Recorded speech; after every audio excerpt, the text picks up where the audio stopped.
Yahoo! Hello mga masters! And of course, mga ka-G, kamusta pong lahat? Tingnan niyo yung full body po ni G. Start po tayo sa kanyang buntot. Yan ang kanyang buntot. And paikot-ikot yan. Connected po sa kanyang katawan. At yan ang ating G. At si G po ngayon ay very relaxed. Kasi yung lugar kung saan po siya nakaupo, ang area na yan ay warm talaga. Kasi yung kanyang heat rock, ang kanyang lights, and ang kanyang ceramic lamp ay nakasindi pa, naka-on pa. Kaya malamig na yan sa labas. So nafe-feel po ni G na kailangan niya talagang magupo dyan at doon mag-rest. As you can see po ay ginalaw po natin muna yung G na pangalan para for the sake of design lang po, para visible. Kasi kung sa likod niya ay hindi naman natin fully makita. Kaya ang ganda ng kanyang setup ngayon, no? Magandang kunan ng picture. Maganda yung kanyang angle ng ating G.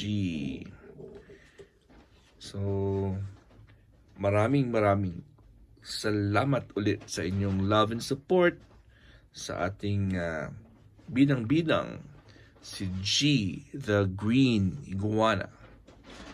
So, gabi po dito sa atin ngayon at ako'y kakauwi lang. At tingnan natin kung ano yung mga kailangan ni G natin. Malamig sa labas. Ako po ay naka-scrub suit lang pa rin. Pero hindi ako kasi gusto ko yung malamig eh. Hindi po ako sensitive sa lamig. Pag malamig po, kahit na nakasando at naka-shorts pa rin ako, okay pa rin ako. At dito sa bahay, may heater naman tayo. So, hindi naman siya malamig. Pero syempre, pag yung environment, mafe-feel din yan ng ating alagang si G. At hindi po siya kumakain. Winter time dito. So, normal yan. Minsan lang po sila kumain. Minsan lang po siya kumain.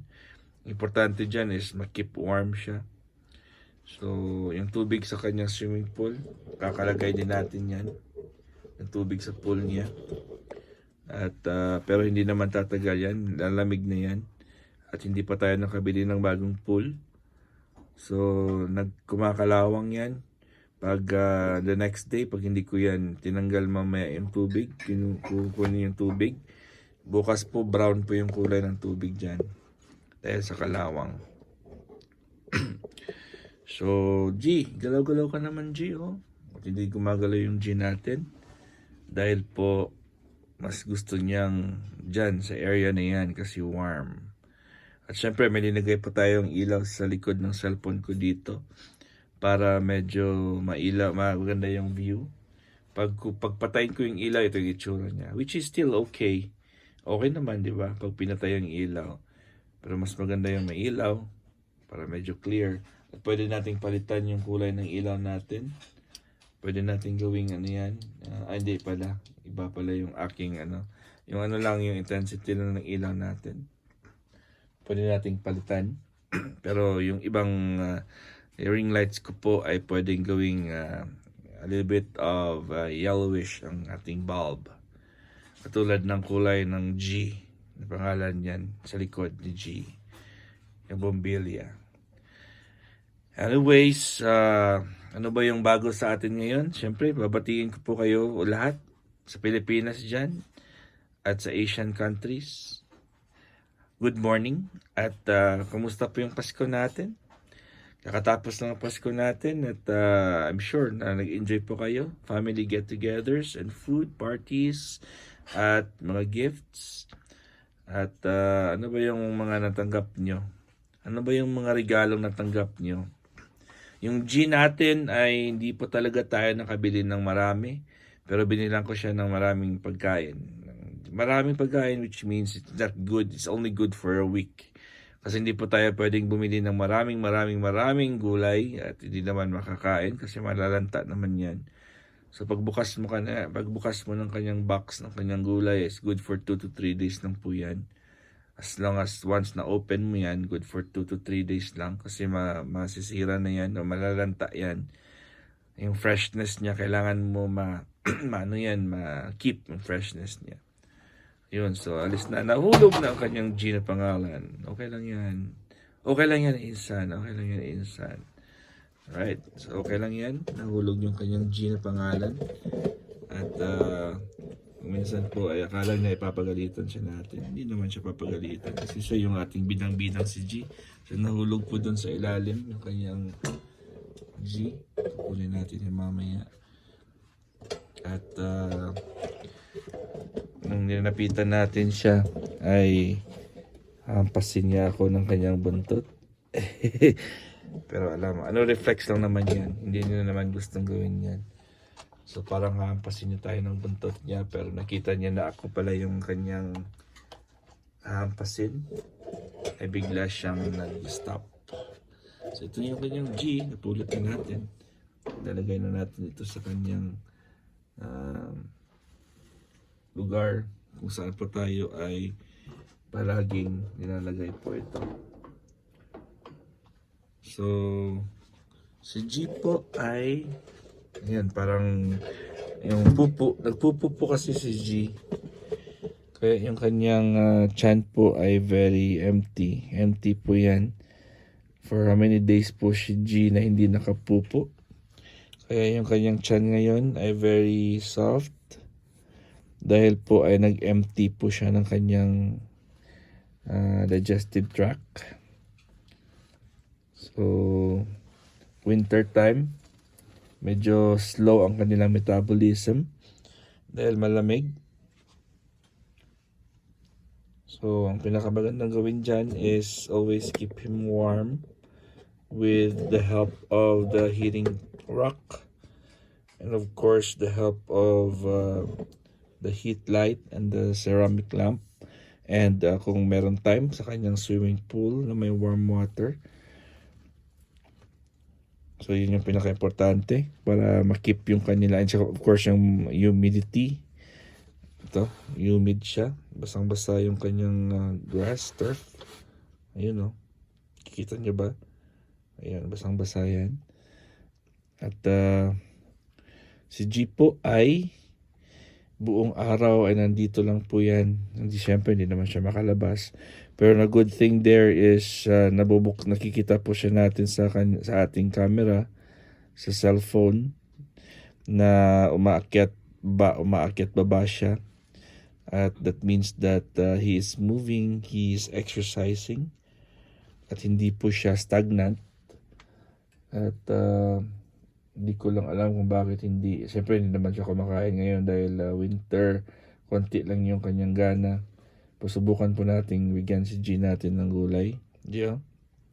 Subukan nating bigyan natin ng food si G. G? Or lagay natin si G sa kanyang Ayun, namatay na yung kanyang 9:00 na pala ng gabi. So automatically namamatay yung kanyang yung ilaw niya after 9 o'clock. So 9 PM na pala. At papahingain na natin si G. Pero meron pa tayong 6 minutes para makompleto natin yung ating vlog sa kanya. So tapusin lang natin ito. Igalawin lang natin yung ilaw niya. Ayan. So unfortunately madilim na. Pwede ko namang i-on yan, pero wag na lang kasi it's time for him to rest. So 9 o'clock sharp dito po ng gabi ay namamatay po yung ilaw na yan. And then gagana na naman yan bukas 7 ng umaga. Kasi yung mga oras na yan ay malamig na. Malamig yan. Ang buong gabi po ay hindi naman kailangan mainit talaga. Kasi kailangan din cool yung gabi. Sa umaga, yun yung ang kailangan pailawan. Kasi dapat gising po siya sa umaga. So sa gabi ay as much as possible dark ang area kasi kailangan talaga na makatulog si G. So very muscular po yung G natin. Tingnan natin yung kanyang katawan, no? G, ayun yung kanyang katawan. Okay. So dito tayo sa gilid. At para hindi natin ma-block yung ilaw, pwede natin galawin ng ilaw para medyo klaro si G. So wala talagang gana si G kumain. Pero baka bukas ng umaga po ay kakain po yan. At yung pagkain na linagay natin ay intact pa rin. I think this is the second day na hindi kumakain si G. I think kumakain siya ng konti kasi parang nababawasan na yung greens. Pero yung kanyang feeds ay hindi po ginagalaw. So wala talagang gana. Dahil po sa lamig po yan, winter. Normal yan. Yung ibang natutulog lang buong winter, di ba? Ito siya regulated yung kanyang room, yung kanyang bahay. Kaya okay lang. Alright, so gumagala na po yung G natin. Baka kakain yan. Kakain yata si G natin, no? Nag-a-attempt siyang kumain, no? Ayun. That's good for you, G. Okay, kain ka na muna, G. Mas magandang kumain ka kasi ilang araw din hindi ka kumain. Ayun, magtatayan kumain. Or wala pa rin gana. Ayun, kumakain na si G natin. Thank God. That's good. It's good po at kumakain si G natin. Akala ko bukas pa siya kakain. Kasi gabi ngayon dito.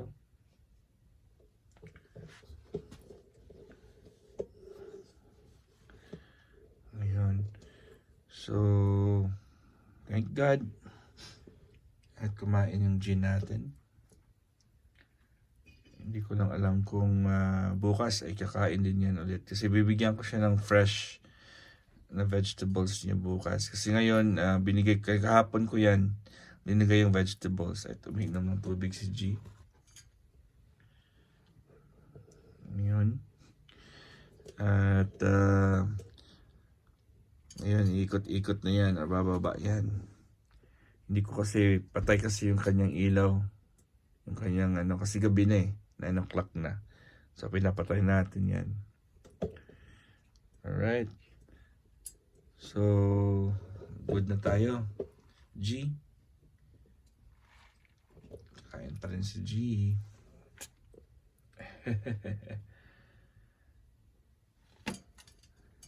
Inom ng tubig yan. So, kung minsan po, gabi na po, mga 11 o'clock, nung minsan ay chinecheck ko po siya sa cellphone. Dito yan si G natutulog. Yan ang area niya. Dito siya natutulog. So, kinukuha ko yan at binabalik ko yan dyan. Kasi mainit yan. Ito kung gabi. Mainit ito kung gabi. Plus ito mainit din yan. So, ito naman na namamatay ito pag umaga. At ito naman yung pumapalit. And then ito, sa umaga din, namamatay din ito. I think 9 o'clock hanggang 4 o'clock ng hapon. Patay po ito. Pag 4 o'clock hanggang 9 ng umaga, ito naman ay nag-on. Kasama niyan. Kasama silang dalawa niyan. So, para pantulog yan. At kinukuha ko na rin yung G na pangalan. Ayun ang G natin. Kumakain pa rin. Alright. So, very happy na kumain si G natin ngayon. At, syempre, maraming salamat ulit sa inyong lahat. Sa inyong love and support. Thank you so much for staying and for spending your time. And syempre, yung inyong pagdudot-dot, pagko-comment, pa-participate, pag-share, pag-comment sa ating live. At this is gonna be every 6 o'clock in the morning, Philippine time. Maraming salamat sa pasugod, sa Team One Love or Pabi Boys. At syempre sa ating Team Kuroda, sa Team Puyaters, sa team ni Bro Harry Clint, na Team Gapangan, at of course sa mga kaibigan natin sa Team Kalingap. Again, this is Master Worm and G. God is great. Yahoo!